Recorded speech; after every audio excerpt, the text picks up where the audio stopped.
southeastern Saline County, Illinois, southwestern White County, and southeast Illinois until 6 p.m.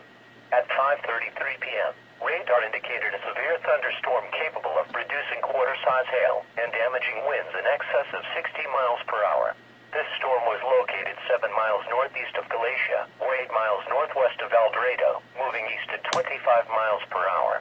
Locations in the warned area include Norris City, Broughton, and Omaha. Repeating, a severe thunderstorm warning has been issued until 6 p.m. for the following counties in Illinois: Gallatin,